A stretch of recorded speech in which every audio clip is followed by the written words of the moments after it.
بسم اللہ الرحمن الرحیم۔ جھوٹ الخبائث یعنی برائیوں کی جڑ ہے، کیونکہ اس سے معاشرے میں بے شمار برائیاں جنم لیتی ہیں۔ رسول اللہ صلی اللہ علیہ وسلم فرماتے ہیں کہ سچ کو لازم کر لو، کیونکہ سچائی نیکی کی طرف لے جاتی ہے اور نیکی جنت کا راستہ دکھاتی ہے۔ آدمی برابر سچ بولتا رہتا ہے اور سچ بولنے کی کوشش کرتا رہتا ہے، یہاں تک کہ وہ اللہ کے نزدیک صدیق لکھ دیا جاتا ہے۔ جھوٹ سے بچو، کیونکہ جھوٹ فجور کی طرف لے جاتا ہے اور فجور جہنم کا راستہ دکھاتا ہے۔ آدمی جھوٹ بولتا رہتا ہے، جھوٹ بولنے کی کوشش کرتا رہتا ہے، یہاں تک کہ اسے اللہ کے نزدیک کذاب لکھ دیا جاتا ہے۔ ایک فرمان نبوی صلی اللہ علیہ وسلم ہے کہ جو شخص جھوٹ بولنا چھوڑ دے تو میں اس کے لیے ایک مکان کا ضامن ہوں جو اس کے لیے جنت کے کنارے پر بنایا جائے گا۔ جس نے جھگڑا کرنا چھوڑ دیا اور وہ حق پر ہے، یعنی حق پر ہونے کے باوجود جھگڑا نہیں کرتا، اس کے لیے جنت کے وسط میں مکان بنا دیا جائے گا۔ اور جس نے اپنے اخلاق کو اچھا کیا اور اس کے لیے جنت کے اعلیٰ درجے میں مکان بنایا جائے گا۔ ناظرین، ارشاد نبوی صلی اللہ علیہ وسلم ہے کہ جب بندہ جھوٹ بولتا ہے تو اس کی بدبو سے ایک فرشتہ 1 میل دور ہو جاتا ہے۔ مزید فرمایا کہ بڑی خیانت کی بات یہ ہے کہ تو اپنے بھائی سے کوئی بات کہے اور وہ تجھے اس میں سچا جان رہا ہے اور تو اس سے جھوٹ بول رہا ہے۔ آپ صلی اللہ علیہ وسلم کا فرمان عالی ہے کہ مومن کے اتباع میں تمام خصلتیں ہو سکتی ہیں مگر خیانت اور جھوٹ نہیں، یعنی دونوں چیزیں ایمان کے خلاف ہیں، مومن کو ان سے دور رہنا ضروری ہے۔ ایک دفعہ رسول اللہ صلی اللہ علیہ وسلم سے پوچھا گیا کہ مومن بزدل ہو سکتا ہے؟ فرمایا ہاں۔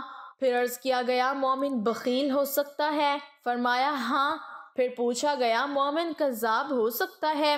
فرمایا نہیں، لیکن اس کے باوجود 3 جگہیں ایسی ہیں جہاں پر جھوٹ بولنا جائز ہے۔ نمبر 1، آدمی اپنی بیوی سے بات کرے تاکہ اس کو راضی کر لے، اپنی بیوی کو خوش کر سکے۔ میاں بیوی میں سے ہر ایک کے لیے یہ جائز ہے کہ وہ ایک دوسرے کو خوش کرنے کے لیے ایسی بات کہہ دیں، مثلا دونوں میں سے کوئی دوسرے سے کہے کہ میں تم سے بے انتہا محبت کرتا ہوں، تو یہ جائز ہے، خواہ اس کے دل میں محبت نہ بھی ہو۔ نمبر 2، جنگ میں جھوٹ بولنا تاکہ دشمن کو پسپا کیا جا سکے اور اسلامی لشکر کو کسی بڑے نقصان سے بچایا جا سکے۔ جنگ کے دوران اپنے مقابل کو دھوکہ دینا جائز ہے۔ اسی طرح جب ظالم ظلم کرنا چاہتا ہے، اس ظلم سے بچنے کے لیے بھی جھوٹ بولنا جائز ہے۔ نمبر 3، لوگوں کے درمیان صلح کرانے کے لیے جھوٹ بولنا جائز ہی نہیں بلکہ ضروری ہے، تاکہ 2 مسلمان بھائیوں کے دل میں نفرت کو محبت میں بدلا جا سکے۔ 2 لوگوں کے درمیان صلح کرانے کے لیے جھوٹ بولنا کہ اس کے سامنے یہ کہہ دے کہ وہ تمہیں اچھا جانتا ہے، تمہاری تعریف کرتا ہے یا اس نے تمہیں سلام کہلا بھیجا ہے، اور دوسرے کے پاس بھی اسی قسم کی باتیں کرے تاکہ دونوں میں عداوت ختم ہو جائے اور صلح ہو جائے۔ رسول اللہ صلی اللہ علیہ وسلم نے ایک بڑھیا سے فرمایا کہ بوڑھی عورتیں جنت میں نہیں جائیں گی۔ پھر اس کے پریشان ہونے پر وضاحت فرمائی کہ میری مراد یہ ہے کہ جنت میں سب جوان ہو کر جائیں گے، بڑھاپے کی حالت میں کوئی بھی جنت میں نہیں جائے گا۔ اسی طرح ایک موقع پر جب ایک سائل نے اونٹنی مانگی تو آپ صلی اللہ علیہ وسلم نے فرمایا ہم آپ کو اونٹنی کا بچہ دیں گے۔ اس نے پریشان ہو کر پوچھا کہ حضور اونٹنی کا بچہ میرے کس کام آئے گا، مجھے تو بڑا اونٹ چاہیے۔ تو آپ صلی اللہ علیہ وسلم نے وضاحت فرمائی کہ ہر اونٹ کسی اونٹنی کا بچہ ہی ہوتا ہے، چاہے وہ کتنا ہی بڑا ہو جائے۔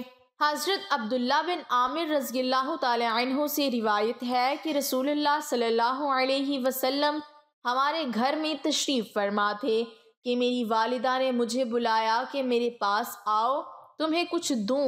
آپ نے فرمایا کیا کوئی چیز دینے کا ارادہ ہے؟ انہوں نے کہا کھجور دوں گی۔ تو آپ صلی اللہ علیہ وسلم نے فرمایا اگر تو کچھ نہ دیتی تو یہ تیرے ذمے جھوٹ لکھا جاتا۔ حضرت عائشہ رضی اللہ تعالی عنہا فرماتی ہیں کہ بعض لوگوں نے رسول اللہ صلی اللہ علیہ وسلم سے کاہنوں کے متعلق سوال کیا تو آپ صلی اللہ علیہ وسلم نے فرمایا وہ کوئی چیز نہیں ہے۔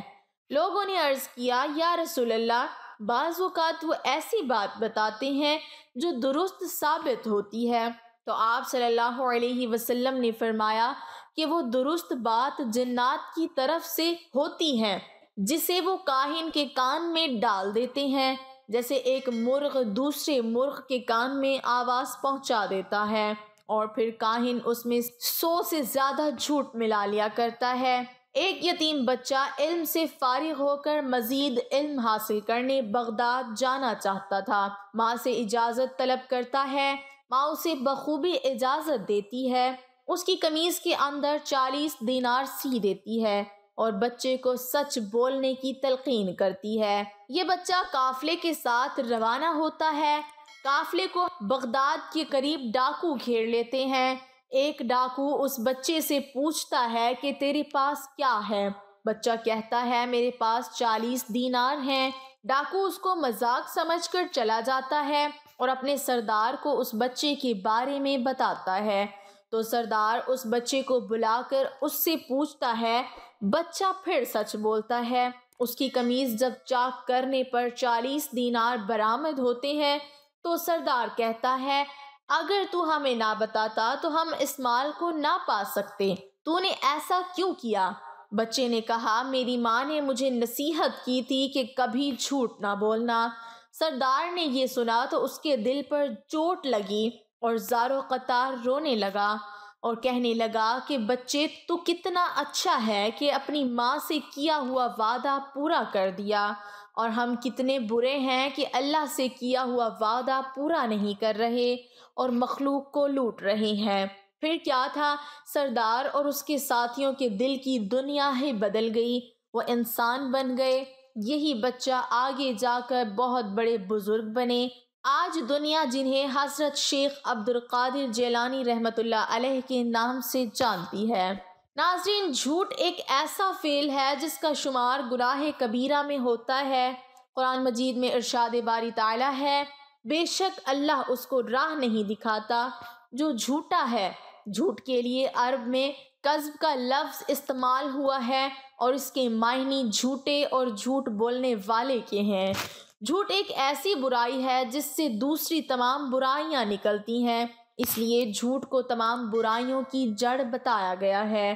حضور صلی اللہ علیہ وسلم نے جھوٹ بولنے کی مذمت فرمائی اور ارشاد فرمایا جھوٹ گناہ کی طرف لے جاتا ہے اور گناہ دوزخ میں لے جانے والا کام ہے۔ حضور صلی اللہ علیہ وسلم نے منافق کی ایک علامت یہ بھی بتائی ہے کہ جب منافق گفتگو کرتا ہے تو جھوٹ بولتا ہے، اور منافق چونکہ دل میں کچھ اور رکھتا ہے اور زبان پر کچھ اور لاتا ہے، اس لیے وہ جھوٹا منافق قرار پائے گا۔ جھوٹ بول کر سودا بیچنا حرام ہے۔ اس میں ایک تو جھوٹ بولنے کا گناہ، دوسرے مسلمان کے ساتھ دھوکہ اور فریب کرنا۔ حضور صلی اللہ علیہ وسلم کا ارشاد ہے تاجر لوگ قیامت کے دن بدکار ہونے کی حالت میں اٹھائے جائیں گے سوائے اس شخص کے جو نیکی کا کام کرے، مثلاً صدقہ و خیرات دیا کرے، سچ بولے۔ حضور صلی اللہ علیہ وسلم نے ارشاد فرمایا اللہ تعالیٰ قیامت کے روز تجارت میں جھوٹی قسمیں کھانے والوں سے نہ گفتگو کرے گا، نہ اس کی طرف توجہ فرمائے گا اور نہ اسے پاک کر کے جنت میں داخل کرے گا، کیونکہ وہ شخص جھوٹی قسم کے ذریعے اپنے مال و تجارت کو فروغ دینے والا ہوگا۔ حضور صلی اللہ علیہ وسلم نے ارشاد فرمایا سچا اور امانت دار تاجر قیامت کے دن نبیوں، صدیقوں، شہیدوں اور ولیوں کے ساتھ ہوگا۔ وآخر دعوانا الحمد للہ رب العالمین۔ ناظرین، ہم امید کرتے ہیں کہ آپ کو آج کی ہماری یہ ویڈیو پسند آئی ہوگی، اور اگر آپ کو ہماری آج کی یہ ویڈیو پسند آئی ہے تو ہمارے چینل کو سبسکرائب کریں اور ساتھ ہی لگے بیل کے بٹن کو بھی پریس کر لیں تاکہ فیوچر میں آنے والی ہر نئی اور معلوماتی ویڈیوز کا نوٹیفیکیشن آپ کو بر وقت ملتا رہے۔ اللہ تعالی ہم سب کا حامی و ناصر ہو۔